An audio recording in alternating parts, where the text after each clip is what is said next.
નમસ્કાર, અમારી યુટ્યુબ ચેનલમાં આપનું હાર્દિક સ્વાગત છે। હવે તમને લોકોને ખબર છે કે શૈક્ષણિક વર્ષ 2025 અને 26માં ગુજરાતની અંદર MBBS અને BDSમાં 4 રાઉન્ડ છે એ પૂરા થઈ ગયા છે। હવે 4 રાઉન્ડ પછી પણ થોડીક સીટો છે એ ખાલી વધી છે, તો એમના માટેનો એક સ્પેશિયલ રાઉન્ડ છે એ આવેલો છે। એ સ્પેશિયલ રાઉન્ડમાં કઈ રીતે ભાગ લેવો, કોણ કોણ ભાગ લઈ શકશે, કઈ કોલેજમાં કેટલી સીટો ખાલી છે, એની સંપૂર્ણ માહિતી આપતો વિડીયો બનાવવામાં આવ્યો છે। એટલે આ વિડીયોને શરૂથી લઈને અંત સુધી જરૂરથી જુઓ। સૌથી પહેલાં તમારે લોકોએ કમિટીની વેબસાઇટમાં આવી જવાનું છે। કમિટીની વેબસાઇટમાં આવીને તમારે લોકોએ મેડિકલ અને ડેન્ટલ ઉપર છે એ ક્લિક કરવાનું છે। હવે જેવું ક્લિક કરશો એટલે તમારી સામે આ રીતનું પેજ છે એ ઓપન થાય છે। હવે પહેલી વસ્તુ જુઓ, તમારે લોકોએ શું કરવાનું છે એ ખાસ સૂચના આમાં લખેલી છે। તો હવે સ્પેશિયલ સ્ટે વેકેન્સી રાઉન્ડ છે એ આવેલો છે, તો એમાં તમારે છે એમાં ભાગ લેવો છે તો તમારે ફરજિયાતપણે છે એ ડિપોઝિટ ભરવાની થશે। જો તમે ડિપોઝિટ ભરશો તો જ તમે ભાગ લઈ શકશો, ડિપોઝિટ નહીં ભરો તો તમે ભાગ નહીં લઈ શકો।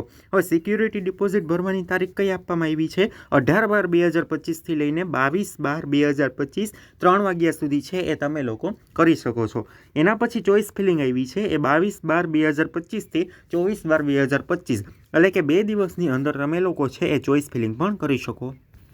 હવે કઈ રીતે ભરવાનું છે એ તમે લોકો જુઓ છો। જુઓ, આમાં શું કહેવામાં આવ્યું છે કે ગુજરાત રાજ્યમાં MBBS અને BDS બેયની થઈને ટોટલ છે એ 90 સીટો ખાલી રહેલ છે। એટલે સરકારી કોલેજ નહીં, સરકારી, private, government quota, management quota એની થઈને ટોટલ છે એ 90 સીટ ખાલી રહેલ છે। જેમાં MBBS કોર્સની 57, એટલે કે MBBSમાં એડમિશન લેવું છે તમારે તો એમના માટેની 57 બેઠક છે એ ખાલી છે। અને BDS કોર્સની કેટલી સીટો છે? 33 સીટો છે। આ મૂલ્યવાન સીટો ખાલી ન રહે એના માટે સ્પેશિયલ સ્ટે રાઉન્ડ છે એ MCCના આપેલ સમયપત્રક મુજબ કરવામાં આવશે।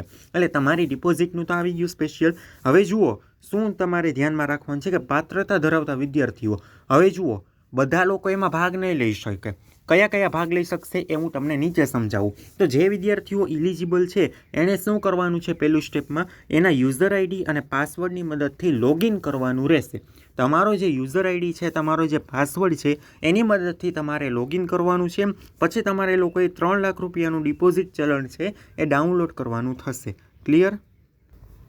ક્લિયર થઈ ગયા વસ્તુ? 3 લાખનું ચલણ છે એ ડાઉનલોડ કરવાનું છે। ખાલી ડાઉનલોડ જ નથી કરવાનું, એ ડાઉનલોડ થઈ જાય એટલે આ વિદ્યાર્થીઓ શું કરવાનું છે? ઓનલાઈન પેમેન્ટ ગેટવે, એટલે એનો મતલબ શું કે તમે ડાઉનલોડ કરો ત્યારે તમારી સામે ઓનલાઈન પેમેન્ટનો પણ ઓપ્શન આવે છે કે 3 લાખ તમારે ઓનલાઈન કરવા છે કે નથી।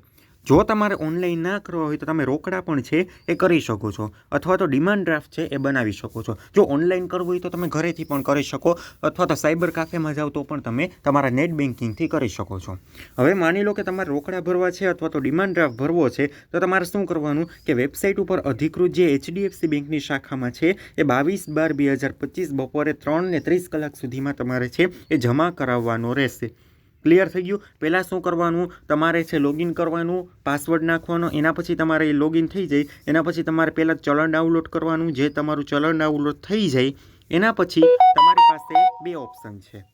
શું કરવાનું? તો કે તમારે લોકોએ સૌથી પહેલાં ઓનલાઈન ફી ભરવી હોય તો ઓનલાઈન ભરી દેવાની, બાકી તમારે છે રોકડા અથવા ડિમાન્ડ ડ્રાફ્ટ હોય તો તમારે HDFC બેંકની શાખામાં જવાનું અને ત્યારબાદ જ છે તમે ચોઇસ ફિલિંગ કરી શકો છો।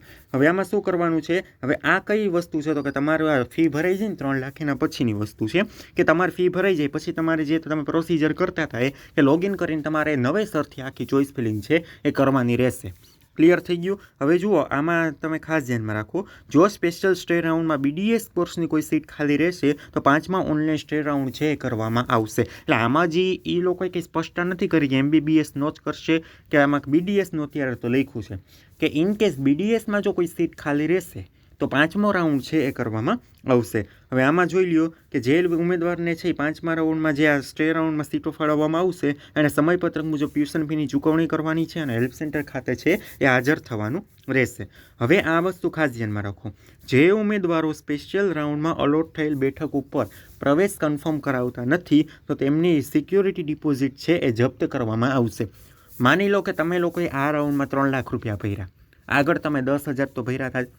હવે એક વસ્તુ ધ્યાનમાં રાખો, તમને એમાં એડમિશન મળી ગયું છે પર્ટિક્યુલર કોઈ કોલેજમાં MBBS અથવા તો BDSમાં, હવે તમે એમાં એડમિશન લેતા નથી તો શું થશે? તમારી જે ડિપોઝિટ હતી એ જશે, 3 લાખ રૂપિયા જશે, એના સિવાય 10,000 રૂપિયા તમે અગાઉ ભરેલ હતા ને એ પણ ચાલ્યા જશે।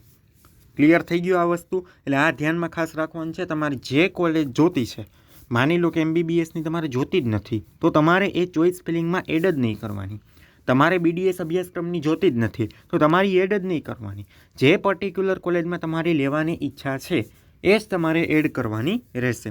ક્લિયર થઈ ગયું? એટલે આ તમે માની લો કે તમને એડમિશન મળી ગયું છે અને તમે લઈ લીધું છે તો પણ તમને પાછા મળી જશે. માની લો કે તમે ચોઇસ ફિલિંગ કરી છે અને એડમિશન તમને મળ્યું જ નથી તો પણ તમને પાછા મળી જશે. કયા કિસ્સામાં જપ્ત થશે? તમને મળે છે ને તમે લેતા નથી તો તમારી ડિપોઝિટ છે એ જપ્ત થશે. હવે તમે આમાં જોઈ શકો છો કયા કયા વિદ્યાર્થીઓ છે એ ઇલિજિબલ નથી. તો પહેલી વસ્તુ જુઓ, all admitted candidate of MBBS, BDS, BMS અને BHMS. આ 4 બ્રાન્ચમાંથી જો તમે ક્યાંય એડમિશન લઈ લીધું છે, ઓલરેડી કન્ફર્મ કરાવી લીધું છે, તમે ભણવા પણ માંડ્યા છો, તો તમે લોકો છે આ રાઉન્ડમાં ભાગ નહીં લઈ શકો. કેન્ડિડેટ અલોટેડ MBBS, BDS એટલે કે ચોથો રાઉન્ડ આવ્યો હતો આ લોકોનો. હવે એમાં જે વ્યક્તિઓને MBBS અને BDSની જે સીટોમાં કન્ફર્મ કરાવી લીધું છે તો એ વ્યક્તિઓ ભાગ નહીં લઈ શકે. એના પછી કયા ઉમેદવાર નહીં ભાગ લઈ શકે? Candidate allotted sit in all round of Ayush, એટલે કે આયુર્વેદ અને હોમિયોપેથીમાં જો તમને ઓલરેડી એડમિશન મળી ગયું છે, તમે લઈ લીધું છે, તો તમે લોકો છે આમાં ભાગ નહીં લઈ શકો. અને જે ઉમેદવાર 134 જે ઉમેદવાર છે એ ભાગ નહીં લઈ શકે. ક્લિયર થઈ ગઈ આ વસ્તુ? આ તમારે છે ખાસ ધ્યાનમાં રાખવાની છે. છતાં પણ જો કોઈ ક્વેરી હોય તો મને કોમેન્ટ બોક્સમાં લખી દેજો. ક્લિયર થઈ ગયું? હવે આમાં જુઓ શું હતું, પહેલાં એ લોકોએ ખાલી BDSનો જ રાઉન્ડ એ લોકોએ જાહેર કર્યો હતો, પણ એની જે ચોઇસ ફિલિંગ છે એ રદ કરવામાં આવેલ છે. એની સ્થાને હાલમાં MBBS અને BDSની સ્ટે રાઉન્ડની ચોઇસ ફિલિંગની જાહેરાત કરવામાં આવી છે. તેથી ઉમેદવારોએ છે એ માર્ગદર્શિકા મુજબ છે એ ડિપોઝિટ ભર્યા પછી જ છે એ ચોઇસ ફિલિંગ કરવાની છે. ક્લિયર થઈ ગયું? જો આમાં કોઈ ક્વેરી હોય તો નીચે કોમેન્ટ બોક્સમાં લખો. અને આવી જ માહિતી માટે ચેનલમાં નવા હોય તો ચેનલ લાઇક, શેર અને સબસ્ક્રાઈબ કરવાનું ના ભૂલો.